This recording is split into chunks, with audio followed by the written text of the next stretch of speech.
A Primera Vista, con Francisco Gómez. Los conceptos vertidos en la siguiente entrevista no son responsabilidad ni es la línea editorial del 106.9 FM Radio. La entrevista, el punto de vista de los profesionales en temas de interés nacional e internacional.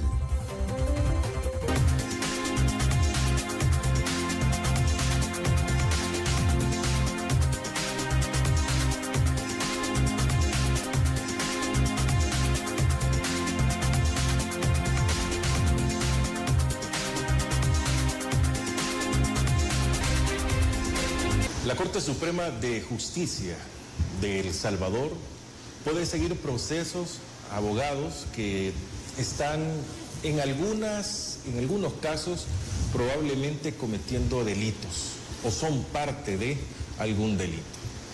Esta es una potestad que tiene como poder del Estado la Corte Suprema de Justicia, como una forma también de estar filtrando todo lo que sucede. Pero hay procesos que se siguen por una suposición. Este es el caso de ahora. Hoy nos acompaña Lucrecia Landaverde, es abogada penalista y periodista. Está con nosotros en No se piensan. Qué gusto que esté con nosotros, Lucrecia, bienvenida. Gracias, Francisco, como siempre, para mí es un enorme placer estar con usted.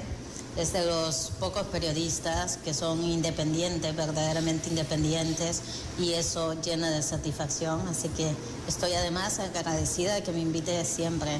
Bueno, para nosotros es un gusto que esté en este programa de todos los miércoles a las 8, acá en el 8. Estamos en retransmisión en 106.9 FM de radio y también nos puede buscar en nuestras redes sociales. Búsquenos como Mix de Medio y en las redes de Agape TV, Canal 8. Esta es una producción de Mix de Medio. Hay un proceso que la Corte Suprema de Justicia está siguiendo en su contra. Cuéntenos por qué este proceso.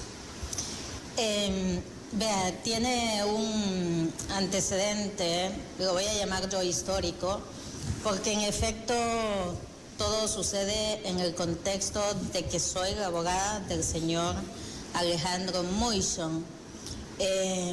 Y en ese contexto, pues vienen algunos procesos en mi contra. Hubo uno antes, donde me llaman para una audiencia el día 12 de febrero, que era el día en que nosotros hacíamos el acto fúnebre del ex asesor de seguridad nacional, de un caso que el gobierno no ha dado ninguna explicación, ninguna declaración, ni siquiera ha fingido algún interés de poder expresar el pésame a la familia. Además de que era una familia conocida del actual gobierno, lo voy a llamar actual gobierno, pero directamente del señor Bukele. Me cuesta llamar presidente porque está de la forma en que está, de una manera inconstitucional, vamos a decir, anticonstitucional, quebrantando la Constitución, y entonces yo lo voy a llamar por su nombre porque su investidura, desde el ojo de los abogados que conocemos la ley, es difícil que la tomemos en cuenta como de un presidente por estar de la forma en que está. Pero en todo caso, más allá de lo que ya todos conocemos, efectivamente, mire usted, este señor Bukele, Nayib Bukele, era amigo del ex asesor de seguridad nacional desde la niñez, al punto que hay fotos juntos y más, ¿verdad?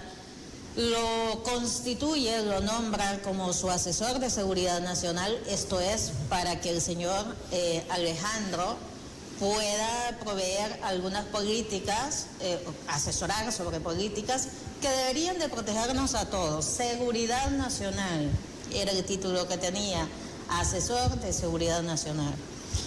El día 8 de febrero del presente año, todo sucede en 2024, se da a conocer la noticia de que este señor había muerto en manos del Estado porque estaba siendo procesado. Y esto es bien importante. El 8 de febrero se da a conocer esa noticia en horas de la mañana, quizás hasta un poquito antes de que se conociera la noticia públicamente, puede ser porque después ya se conocía y circulaba la noticia. La hermana del señor Alejandro me llama muy emocionada, se podía escuchar en su voz, y me hace un llamado de auxilio. Y me dice estas palabras exactas. A mi mamá, de hecho me parece que eran textos, pero hablamos por teléfono. Yo le llamé después, ya no sé si unas horas después, yo estaba muy ocupada. Y le contesté después, pero el mensaje decía más o menos así. A mi mamá no le permiten ver el cuerpo de mi hermano. Entonces, con esa expresión, yo sabía que Alejandro lamentablemente había muerto. Desconocía las circunstancias, pero era de suponer. El gobierno lo tenía encarcelado y se le hacían unas acusaciones. Entonces, lo primero que yo respondo, y tengo que aclarar, ellas y yo nos conocemos de antes de que suceda el evento, y de hecho tenemos una amistad. Yo le tengo mucho aprecio a la mamá de Alejandro, a pesar de que Alejandro y yo teníamos algunas diferencias y hasta intercambios donde yo señalaba los abusos precisamente de la política de persecución penal del gobierno en el contexto de esto del estado de excepción. Y algunas veces peleamos públicamente y más, pero nosotras siempre hemos tenido una buena comunicación y nos hemos platicado de distintas cosas. Somos amigas, puedo decir yo que somos amigas.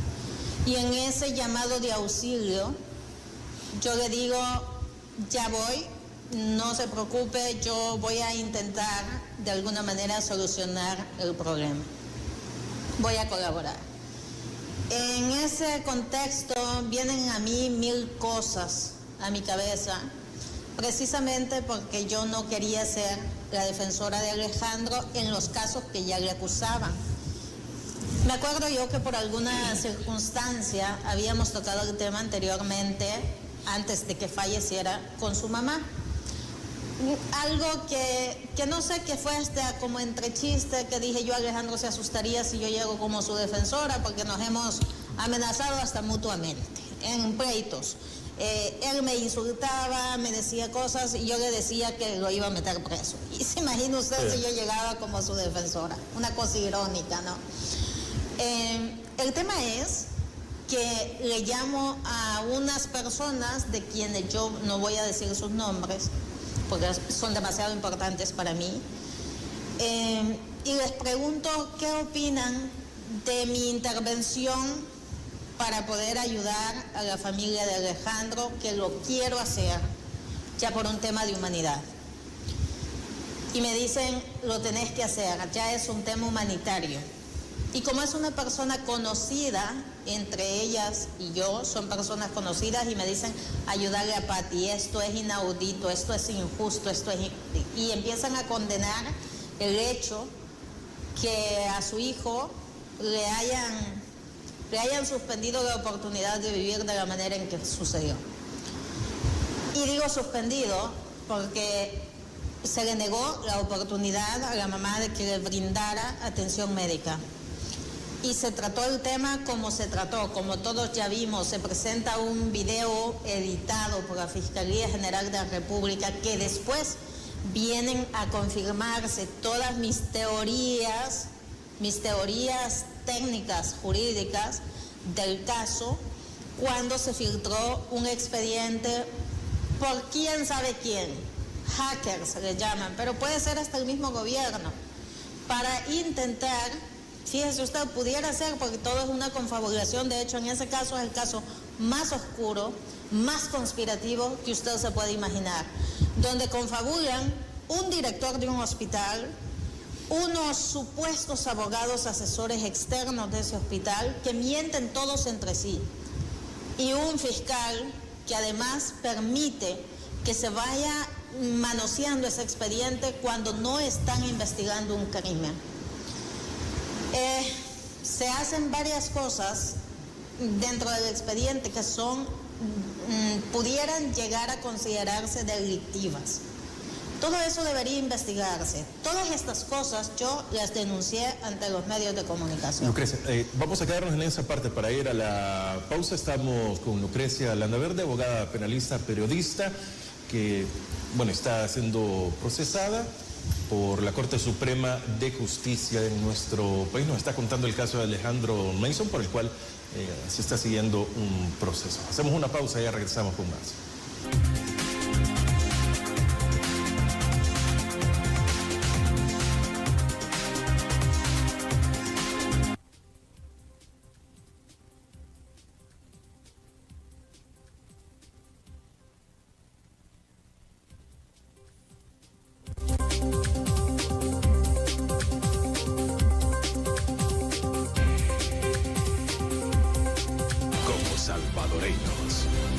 Farmacia La Buena, la farmacia de todos.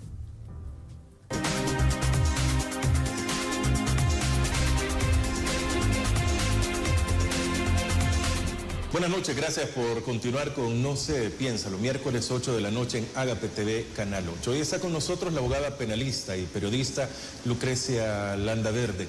Nos está contando la historia de Alejandro Mason. No hay claridad en este caso. El expediente bastante confuso, conspirativo, no sé qué adjetivo colocarle a él. Estamos en el expediente, Lucrecia. Efectivamente. Entonces doy declaraciones a la prensa, cuento todo lo que está pasando y son cosas impresionantes, ¿verdad? Son cosas impresionantes que ya en mis declaraciones las pueden constatar. Pero fíjense ustedes, esto sucede, lo del bullicio mediático, lo de la noticia de la muerte del señor, el 8 de febrero. Había muerto, según la versión del hospital, el día 7 de febrero, lo cual para mí es falso, y categóricamente digo es falso. Hay que constatar, primero porque materialmente los tiempos no dan para que entendamos de que el señor murió el 7, cuando lo entregan vacío de todo el cuerpo, cocido, Hay fotografías que se filtraron que después salieron partes diciendo de que no eran reales, algunas. Hubo una fotografía que es verdad, es la de la cabeza del señor Alejandro. No sé cómo se filtró, no estaban en mi poder y actué con toda diligencia posible. Si esa fotografía se hubiesen filtrado de mi parte, ahora mismo estuviera encarcelada y suspendida de abogada. Pero la verdad es que no sucedió de parte mía, sino que hubo un tema, no sé si se contaminó el teléfono de alguien de la familia, no lo sé. Lo cierto es que la evidencia nosotros la protegimos, se protegió, está protegida. Se filtró una foto que un youtuber publicó. Otra foto que aparecía de la cara de Alejandro es falsa. No es cierto que pertenezca a él. ¿Por qué digo yo esto? Porque soy la abogada que dirigí y conduje la recolección de la evidencia, pero además garantizando la debida cadena de custodia de la evidencia, porque es un crimen que además, yo ya lo he dicho antes, con un alto componente conspirativo que hay que investigar y que he dicho antes también. Fascinante desde el punto de vista de la criminología y criminalística, que son dos ciencias apartes, para llegar a unas conclusiones de acuerdo a la evidencia recolectada que verdaderamente nos llevarían a unas investigaciones bastante complejas, donde saldría una cadena sucesiva de intervinientes, de actores materiales en el crimen, que tendrían que enfrentar la justicia. Y digo actores materiales porque sin duda alguna también hay actores intelectuales del crimen que daban órdenes para que se ejecutaran. Y entonces todo esto despierta un interés de una abogada penalista que precisamente intenta llegar a la verdad de los hechos, pero a deducir también quiénes pudieran ser los actores, tanto materiales como intelectuales del crimen, que yo llamo un homicidio inducido, conducido y producido, porque fue un proceso paulatino que al final provoca la muerte del señor Alejandro. Estas declaraciones que las sigo dando, que categóricamente las sigo sosteniendo, soy una abogada no con 2 años de experiencia, especializada en el derecho penal, con alguna especialidad también en criminología, y digo alguna porque nosotros participamos en seminarios y en cosas precisamente científicas que nos muestran cómo en criminología actúan los criminales, pero cómo en criminalística, que es otra ciencia, se recolecta la evidencia, se protege todo lo que se encuentra, donde ha sucedido el hecho y más, y se garantiza la debida cadena de custodia de la evidencia recolectada. Le estoy hablando de ciencia, para que se entienda. Entonces, no pudiera venir yo a hacer unas alegaciones o unos señalamientos de manera fortuita, de manera, ignorante, porque eso sería traer para mí una consecuencia penal que me pudieran hasta acusar y encarcelar, por supuesto. Lo cierto es que todo lo que he señalado es tal cual. Debe investigarse ese crimen. Ante todo esto, también el gobierno, a través de sus instituciones como un hospital nacional, una Fiscalía General de la República que debería ser autónoma, con una independencia total, porque es la que lleva, el monopolio de la investigación. Pero lo cierto es que la Fiscalía manipula el expediente, lo sustrae según la versión del hospital y no dejó ningún documento ahí. Para que pudiésemos nosotros, digo nosotros, solo habíamos mujeres, nosotras, hasta hacíamos chiste de que solo habíamos mujeres en eso, que nadie nos iba a escuchar y bla, bla, bla. Para que nosotras pudiéramos llevar a cabo el acto fúnebre, protocolo fúnebre lo llamo yo, a la consecución de actuaciones que tenían que ejecutarse para concluir esa pesadilla, entonces se nos impide, no se puede, porque no se están llenando unos requisitos indispensables para ejecutar el protocolo fúnebre. Y en un hospital que nos niega el documento para que podamos llevar a cabo todo este protocolo, y una fiscalía que dice cosas contrapuestas contra un hospital que además dice falsedades, el asesor externo de quien yo tomé los datos, tomé el teléfono y tomé varias cosas, pues soy una abogada, tenía que recolectar evidencia. Ante la imposibilidad, el bloqueo institucional para que nosotros podamos dar sepultura al cuerpo del ex asesor de Seguridad Nacional, que no era un cualquiera, pues se me viene a la cabeza tomar una decisión que además resuelva la situación, una decisión que tenía que estar sobrada de conocimiento técnico legal, de conocimiento de la ley, pero también sobrada de carácter, sobrada de valentía, porque había que ir a la Fiscalía General de la República a exigir, a pesar de la negativa, del bloqueo, de todo, y para ello yo le dije a la mamá de Alejandro, que me acuerdo que se tira hacia atrás del asiento de mi auto, y me dice, ¿cómo hacemos? ¿Qué hago yo con el cuerpo de mi hijo si no puedo hacer nada? Solo teníamos el cuerpo y no podíamos ejecutar ningún acto fúnebre.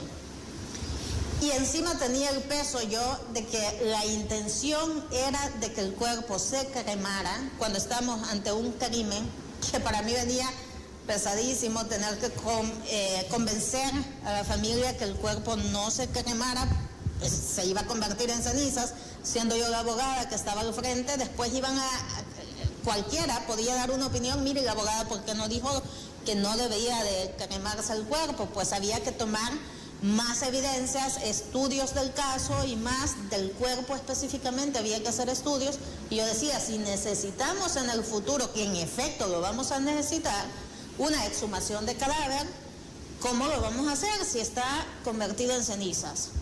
Entonces tenía 1000 cosas. Por un lado tenía esto de que no sabía cómo convencer a la familia que el cuerpo no se cremara, porque me decían que lo iban a hacer. El cuerpo estaba destruido, es una cosa macabra. Le está hablando la abogada que estuvo ahí, que levantaban los que auxiliaban. Para eso también necesitábamos gente especializada en eso. Los que auxiliaban le levantaban la pierna, le abrían los dedos, la boca y todo para ver qué otros hallazgos encontrábamos, y todo quedó debidamente registrado. Entonces, no está hablando una desconocedora de lo que sucedió y de cómo se encuentra el cuerpo, le está hablando alguien que estuvo ahí dirigiendo la recolección de la evidencia. Y venía el borbandeo de la gente, de esos que se disfrazan de amigos, consejeros, y me decían, te van a capturar en este momento. Tengo información de primera mano, dale, abandona eso, alejate. Y un borbandeo psicológico de que dejara tirada a la familia para que ni siquiera pudieran sepultar el cuerpo, más la persecución del gobierno y la maquinaria comunicacional donde utilizan gente sin ningún código de conducta, gente bárbaramente analfabeta pero vulgarísima, youtubers, troles con cuentas bots de Twitter, de Facebook, y el ataque constante, amenazas hasta de muerte, al punto que incluso me seguían hasta en vehículos con el logo del gobierno actual. Y algunas veces platicamos porque se atravesaron y me llamaban a reuniones de capres. ¿Cómo le va a estar mintiendo sobre esto una abogada que no tiene poder ninguno en absoluto y que perfectamente le dan un par de disparos y ya estuvo, se acabó? O la meten presa y se inventan un delito y ya está. Lo cierto es que de todo lo que estoy diciendo también se puede recolectar evidencia, y que en efecto existe evidencia, ¿verdad? Pues con todo esto lidiaba en el momento. Al fin, después de estar haciendo llamadas a distintos países, le estoy hablando de Europa, le estoy hablando de Estados Unidos, los países vecinos nuestros, Guatemala, Honduras, Costa Rica y más, para ver si conseguíamos un equipo forense que nos ayudara no a hacer una autopsia, porque la gente desde la ignorancia opina, dice y sugiere cosas, pero no entienden ni lo que ellos mismos sugieren. Mucha gente, fíjese usted, hasta profesionales del derecho o de medicina, me sugerían que trajera forenses extranjeros para hacer una autopsia, lo cual era imposible, el cuerpo estaba vacío, pero sí que podíamos tener patólogos, gente especializada y forenses que son los mismos patólogos. Podíamos tener este equipo siempre constituido evaluando los hallazgos del cuerpo para que dieran un dictamen forense sobre si esos hallazgos de esas lesiones, el cuerpo tenía distintos orificios, perforaciones en distintas partes, que yo lo asimilo a un arma cortopunzante como un picayelo, porque los orificios eran así, pero tenía en la espalda, en distintas partes del cuerpo, entre los dedos, donde fuera, donde usted le viera. Y tenía lesiones en los dedos, en todas partes, donde usted le viera. Incluso tenía el hombro, el omóplato, se llama el hueso, dislocado, salido de su lugar.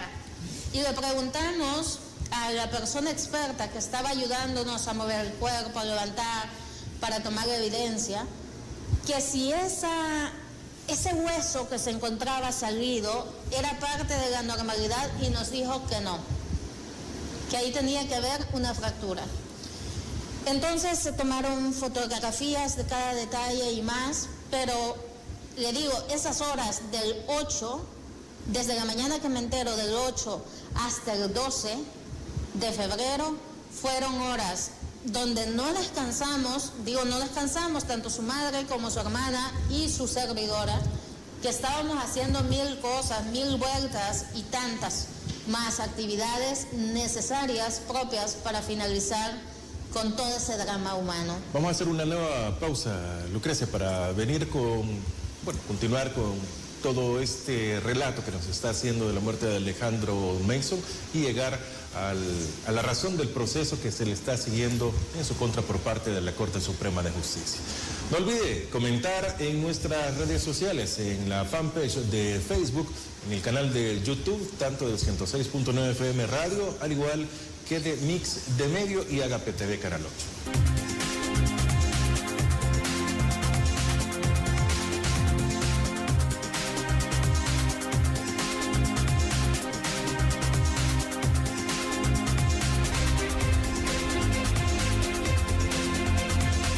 Gracias por continuar con nosotros. Usted está cenando, qué bueno que lo esté haciendo en nuestra sintonía, miércoles a las 8 acá en el 8.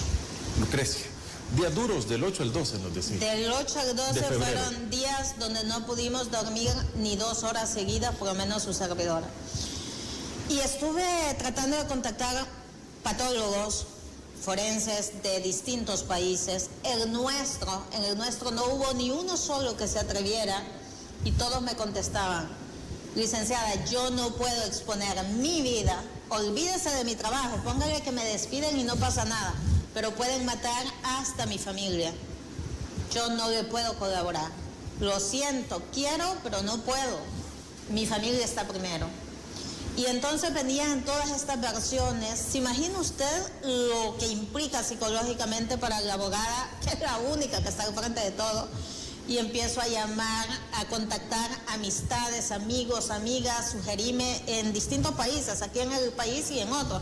Sugerime a un profesional, un patólogo que me pueda ayudar, que venga, que nosotros le vamos a pagar todo. O sea, tenía que venir de emergencia. Y así me pasé hasta, bueno, el fin de semana, ese fin de semana que fue sábado, domingo y el lunes nosotros, me parece que el lunes fue 12, que fue cuando haríamos el sepelio y más. Lo cierto es que el 12 de febrero a las 10:30, nosotras teníamos que estar, no sé si a las 9 o 10 en Jardines en Montelena. Teníamos que estar en Montelena para continuar con todo el tema. Y a las 10:30, la Corte Suprema de Justicia me había notificado para que compareciera a una audiencia que se celebraría en mi contra a las 10:30 del 12 de febrero. Mandé a mi asistente con una nota, con un escrito, pidiendo que se señalara otro día y otra fecha, dado que era un hecho notorio que yo estaba al frente de la situación, que era la abogada y que era un hecho, bueno, de conocimiento público. Se me tuvo por justificada la incomparecencia y se pasó esa audiencia para el 12 de marzo, exactamente un mes después. Llegué a esa audiencia y en esa audiencia pasaron cosas increíblemente sorprendentes. Resultó que la persona que hacía la audiencia en mi contra, que es una abogada de la sección de investigación profesional, incorporó al acta de audiencia hechos falsos, como por ejemplo de que había un secretario de actuaciones que no estaba, solo estuvo la persona que ha sido instrumentalizado el caso y que lo sigo diciendo, la persona que me denunciaba, la abogada de la Corte que me juzgaba como fiscal y su servidora. Nosotros tres, el hombre, la señora de la Corte y su servidora. Y se consigna en el acta que ahí había un secretario de actuaciones con nombre y apellido, se coloca, falso. Pero además, esa es una falsedad en el documento, falsedad documental, y es importante que se diga, porque a Eric García, que está conectado al caso de Alejandro, que es un crimen, lo que sucedió con Alejandro, está preso, o por lo menos así simulan, si es que no estuviera preso, yo pienso que sí, lo presentan preso por cometer el delito de falsedad documental. Y preguntémonos, la Corte Suprema de Justicia, específicamente, estas personas que conocen de mi caso, que están juzgándome a mí, gozan de impunidad. Pueden cometer delito de falsedad documental sin ninguna responsabilidad penal. Ponen además a una persona que supuestamente estuvo en esa audiencia que es falso, que no estuvo. pero además colocan en la fecha del acta que la audiencia se hizo el 12 de abril, cuando fue el 12 de marzo. Y yo digo, como no hay delitos perfectos, y el delincuente debe ser muy astuto para que no le quede ni un cable suelto que nos lleve a investigar estas conductas, vienen y me dan copia del acta de la audiencia en marzo siempre. Me la dan la copia el 14 de marzo, diciendo que la audiencia fue el 12 de abril. Me la dan antes de que llegue el mes en que supuestamente han hecho la audiencia.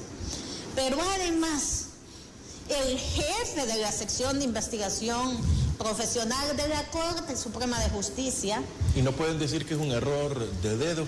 Es que ya le voy a explicar. Es lo que dicen después. Viene y certifica el acta y dice que es fiel con lo que sucedió con el acta, la copia del acta, me dan una copia certificada, que es fiel con el acta original y que se confrontó. Y está certificando y le coloca otra fecha también. Le coloca que se confrontó el 13 de marzo del 2023. Y todo sucedió este año. Y es la certificación lo que certifica que todo eso es cierto. Y vamos, ellos dicen después de que fue cabal, una equivocación y que no pasa nada. Lo cierto es que a cualquier abogado que consigne un dato así, lo meten preso por falsedad documental. Es delito, ellos son las autoridades, que no pueden suceder estas equivocaciones, porque ahí hay tanta gente que tiene que revisar antes de colocar firmas y sellos, porque son documentos oficiales. No se puede emitir una cosa así. La tienen que revisar, tienen que leer, después de estar seguros de lo que dice, se colocan firmas y sellos. Pero ¿y la falsedad de que hubo un secretario de actuaciones que no estuvo? ¿Es una equivocación o es una falsedad? Por supuesto que es una falsedad, y eso es delito. No hay ningún artículo ni de la Constitución ni de las leyes administrativas aplicables al caso concreto que diga que la Corte Suprema de Justicia o los funcionarios gozan de impunidad y que pueden cometer delitos sin ninguna responsabilidad penal. No existe ninguna norma que les dé esa protección de impunidad. Lo cierto es que la falsedad documental es delito y es castigado con cárcel. ¿O no ha visto usted a Eric García preso? Por eso, para que ustedes vean. Entonces, yo doy una declaración.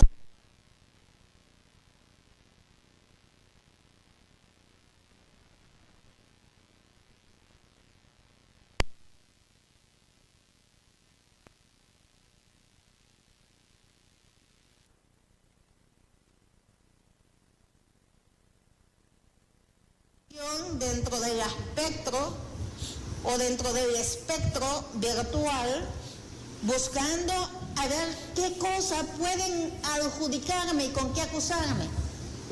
Y es así como en el mismo mes, en marzo, dentro de toda la búsqueda, porque estas declaraciones las he hecho en televisión antes del 15 de marzo, vienen y se inventan que la noticia del 15 de marzo de la prensa gráfica, que el titular es así para que lo ubiquen.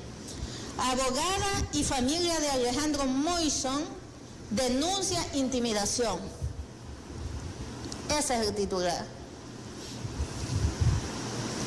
Y se van a 3 líneas de toda esa noticia y evitan poner el titular para que no se interprete que por eso me están persiguiendo. La noticia tiene un montón de texto, pero se van exclusivamente a 3 líneas. Y esas 3 líneas, que hasta cuesta ubicar, rebuscadísimas, sacan 3 líneas, lo que en esencia dice que la abogada sufre persecución y que la abogada dice que están instrumentalizando el caso para ejecutar una actuación en mi contra por el caso del señor Alejandro. En grandes, digamos de manera resumida, pues eso dicen esas 3 líneas, ¿verdad? Y vienen y solo toman esas 3 líneas de la semejante noticia para decir de que por eso me van a procesar. Y abren una investigación. Y al respecto, los grandes teóricos del derecho nos exponen en la prueba penal, en un libro de la prueba penal, de cómo se debe interpretar, cómo se debe valorar, de los principios básicos que la prueba debe de comprender para que sea admisible, para que sea valorada, para que sea legal. Nos habla el maestro Climen Durán, que está hablando de un teórico del derecho que es conforme a nosotros nos preparan y nos forman como abogados penalistas, y dice en su libro de la prueba penal que cuando una persona X, en este caso estos funcionarios que exclusivamente están ejecutando una serie de actuaciones que pueden ser tipificadas hasta como delitos con el objetivo de llegar a una sanción en mi contra, cuando tienen un móvil, un interés por una situación de venganza, porque están confabulando para construir un caso en mi contra, o porque tienen una enemistad conmigo, dice el maestro Climen Durán, que eso se llama móvil espurio. El móvil espurio es cuando yo por venganza quiero ejecutar contra usted una serie de actos para producir un daño, y eso es lo que están haciendo en la sección de investigación. Lo más sorprendente es que me acusan de una conducta que ni siquiera está contenida en la ley, no está tipificada como una conducta que merite la sanción, y mucho menos la suspensión de abogada. Entonces vienen y me acusan de que esas 3 líneas de esa semejante noticia, que ustedes la pueden leer del 15 de marzo en la prensa gráfica, dicen que esa es una conducta, es una mala conducta profesional, notoriamente inmoral. Vayan, lean la noticia y juzguen ustedes, que sea el pueblo salvadoreño quien juzga si eso es así o no. Y dejemos a un lado la maquinaria de troles del gobierno, de esa gente de pocas letras dando sus opiniones, que por qué hablo del caso y por eso me tienen que callar, porque eso no sería válido. Eso solo estaría acreditando que a quien hable de ese caso, a quien se meta a ese caso, lo van a aniquilar, y eso no es legal. Entonces estarían acreditando que tenemos un Estado criminal.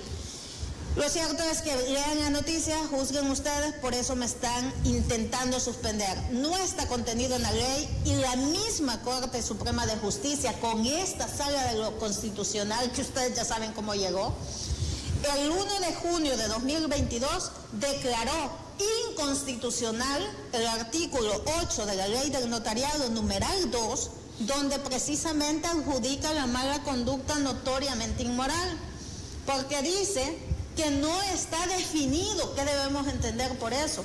¿Qué hice yo en las declaraciones que he dado en todos los medios que tampoco la citan?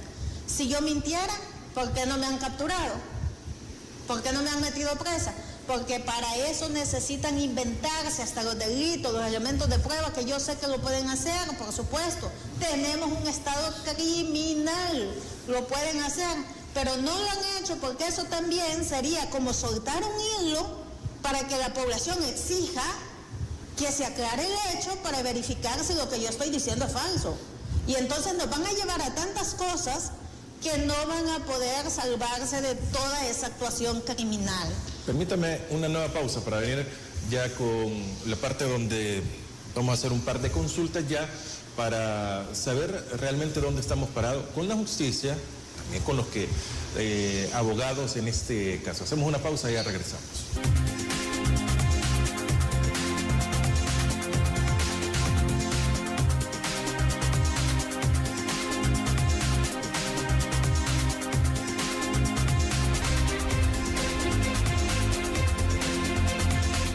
Buenas noches, qué interesante todo lo que nos está diciendo nuestra invitada, Lucrecia Landaverde, abogada, penalista, periodista. Un poco hablamos de su etapa de periodista, pero hoy tampoco va a ser, sin duda. Lucrecia, ¿cuáles pueden ser las consecuencias ya de este proceso? Usted queda inhabilitada. ¿Qué significa que usted quede inhabilitada?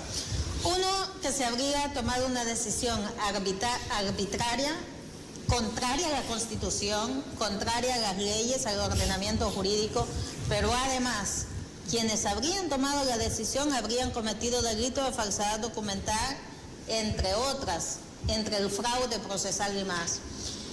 Significaría que quedaba inhabilitada o suspendida por un tiempo para poder comparecer a estrados judiciales en ejercicio de la defensa. No obstante a todo ello, es importante que sepa que cuando ellos emitan esa resolución, que probablemente ya la tienen hecha, la decisión la deben tener tomada, porque si se está manejando de esta forma, lo más seguro es que tienen la decisión tomada. Pero cuando ellos hayan notificado esa decisión, yo voy a convocar a conferencia de prensa para dar pruebas y todos los contrastes a la población y a los medios. Porque no es posible que permitamos que gente manipulando procesos, haciendo constar falsedades en documentos, cosas que no han sucedido en una audiencia, u omitiendo cosas que sucedieron en una audiencia, se deje eso sin postular, sin constatar, sin consignar en el acta. Eso es delito. Se llama fraude procesal. Entonces, yo voy a hacer una convocatoria y voy a agotar todas las instancias, a sabiendas que son ellos mismos, pero también voy a traspasar al ámbito internacional. ¿Con qué sentido? Miren, a mí ya ni me importa si me suspenden o no. Ya es con la misión de que todos esos jueces que han sido denigrados, destruidos, todos esos empleados del sistema de justicia que son aniquilados, minimizados de una manera espantosa, violentados de todos sus derechos y no pueden hablar, que vean en esta servidora una voz que les va a representar incluso internacionalmente. Y además, la población que se entere en manos de quienes estamos. Corte Suprema de Justicia es la autoridad máxima y va a cometer delitos impunemente para destruir a personas que consideran y que ellos eligen como enemigos para que no hablen. Y mi libertad de expresión y la libertad de opinión y el derecho de la población a estar informado y enterado de lo que sucede, ¿dónde está? Todo eso y más, los tratados internacionales, la Constitución y el debido proceso me lo garantiza. Que quienes administran justicia estén ejecutando ajusticiamientos, que en lugar de ser administradores de justicia se vuelvan justicieros, verdugos, eso es otra cosa. Pero eso lo discutimos, no importa hasta las instancias que lleguemos. A mí poco o nada me importa ya si me suspenden o no. Yo dirijo un corporativo de abogados y voy a seguir dirigiéndolo. Voy a seguir trabajando las estrategias técnicas, jurídicas en las defensas y mis casos van a seguir siendo exitosos como lo han sido anteriormente. No solo depende de mí el corporativo, pero físicamente yo no voy a poder estar haciendo las defensas en el estrado con las personas, pero sí voy a poder dirigir el equipo de abogados, sí voy a poder trabajar en los casos. Lo que a mí no me pueden quitar es mi intelecto, es mi formación, es mi especialidad. Eso solamente que hagan lo que hicieron con Alejandro, que me hagan me encarcelen primero para que me saquen el cerebro y me saquen todo y ahí sí ya no voy a poder. Pero mientras tanto, mi intelecto no lo pueden bloquear con una resolución fraudulenta a mañana y además ilegal. Lucrecia, ¿y esto es una forma de intimidación o es únicamente, en general, o únicamente por el caso de Alejandro Meiza? Podría ser en general, pero el caso es un llamado para todos los abogados. Digamos, aquí ponemos a quién sacrificamos para que todos los demás guarden silencio. Y todo el que toque este caso, además, va a ser aniquilado. Ahí hay un mensaje, todo el que hable. Y no les hicieron levantar la mano, pues, jurando la población que no se va ni a quejar de los atropellos a sus derechos, Es impresionante, pero eso estamos viviendo en nuestro país. Yo voy a seguir hablando. Hasta que no decidan ellos, ejecutando la misma estrategia, que es muy conspirativa, muy criminal y tenebrosa, que me encarcelen y allá paulatinamente, sistemáticamente, vayan ejecutando una serie de actos que terminen con mi vida, o que me hagan una lobotomía, como se la hicieron al señor Alejandro, para desproveerme de mi intelecto, de la formación y de toda esta preparación profesional que yo poseo. Eso no lo pueden hacer con una resolución. Lo cierto es que estamos en manos de estas personas que están ajusticiando, que están cometiendo incluso delitos para quitar del camino a todas aquellas voces que pueden generar alguna reacción social de todas las injusticias que se están cometiendo. Bueno, hacemos una pausa para regresar con la parte final de esta muy interesante plática con Lucrecia Landaverde.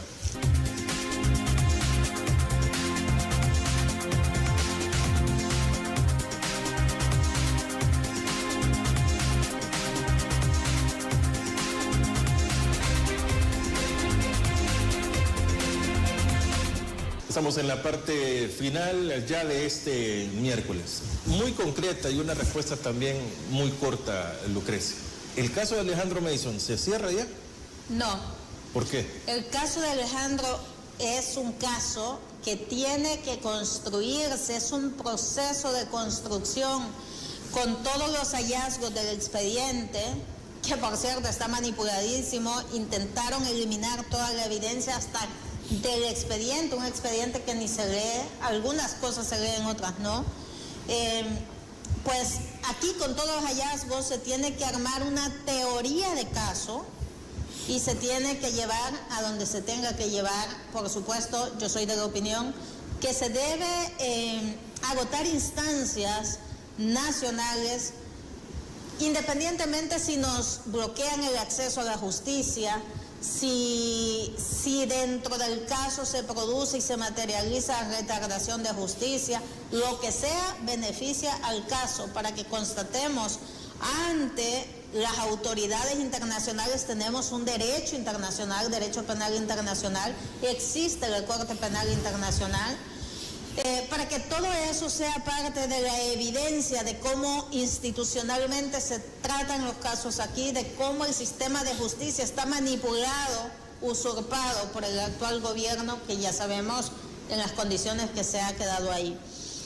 Pudieran preguntarme, ¿qué pasaría si yo pudiera retroceder el tiempo y me llama la hermana del señor Alejandro pidiéndome ayuda? ¿Voy o no voy? Voy. Todas las veces que fueran necesarias.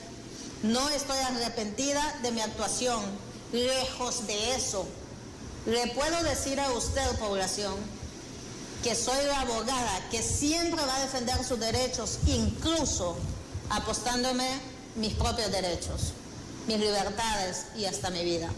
Yo siempre voy a hablar por la gente que está siendo violada de sus derechos, como todos esos de las capturas arbitrarias y de los que han muerto en manos del Estado. También sepan ustedes que tienen una abogada comprometida que siempre les va a defender aquí y en el extranjero.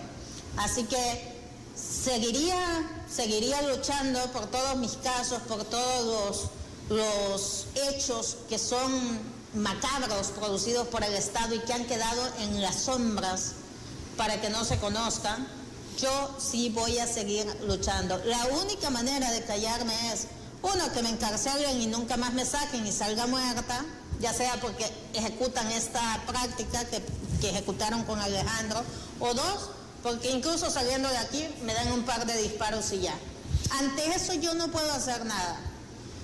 Pero si Dios a mí me permite vivir y estos me respetan al menos la vida, entonces ustedes no van a tener a una abogada sometida ni de rodillas, van a tener a una abogada que les va a enseñar que un principio básico de la existencia del ser humano es luchar con dignidad.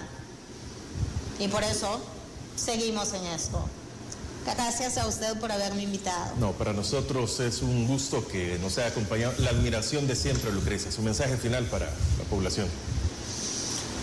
Es importante, no por mí, sino por ustedes, que en mi caso se haga público, que se haga una audiencia, que no resuelvan conforme a vista de documentos, que se haga una audiencia pública donde, tal cual la Constitución lo manda, un juicio oral y público, donde se me pueda vencer a mí de manera transparente, pero además para que ustedes sean testigos oculares si el sistema de justicia verdaderamente es fiable, o si a los que tenemos dentro del sistema de justicia los tenemos que depurar porque no son fiables, porque están cometiendo incluso, fíjense ustedes, hasta hechos delictivos para justiciar a la gente a los que ellos les tienen que brindar justicia.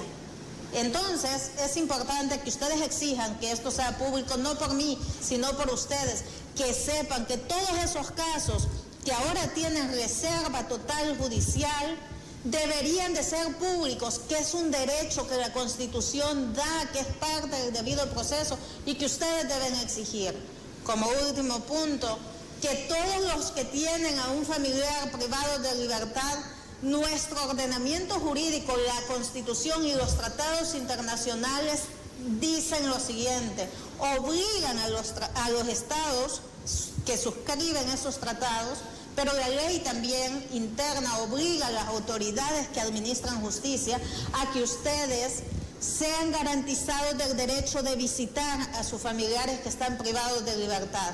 Y hoy por hoy eso se ha suspendido desde que llegó el actual gobierno, que era constitucional en el quinquenio pasado, y a ustedes le violan todos esos derechos. Exíjanlos a nivel nacional e internacional. Sepan que cuentan con una abogada que siempre les va a apoyar en todo lo que me necesiten, porque si de algo estoy segura, es que si estudié Derecho es para buscar de que se haga justicia con los más débiles, con los que son atropellados de todos sus derechos. Así me despido yo. Gracias a ustedes, a todos que me apoyan, a la población y a los periodistas como usted que me invitan para que me exprese. Muchas gracias, Lucrecia. La empatía creo que es importante en nuestro país. Poco a poco se van acercando a diferentes gremios, a diferentes organizaciones o profesiones, si ustedes lo quieren ver así. Pero todos debemos de tener una comunidad o una comunión, una común unión para que cuando pase cualquier cosa, todos estemos para acuerparnos y como en la familia, si tocan a uno, nos tocan a todos. Pero debemos de salir al paso y debemos de cuidarnos entre todos. Si no, no va a pasar nada cuando nos toque a nosotros. Muchas gracias a todos por habernos acompañado. Soy Francisco Gómez. Próximo miércoles a las 8, acá en Agape TV, Canal 8.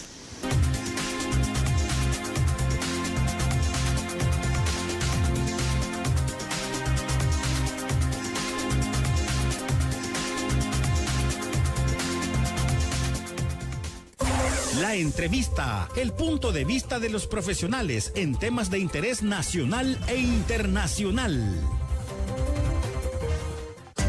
Los conceptos vertidos en la entrevista anterior no son responsabilidad ni es la línea editorial del 106.9 FM Radio.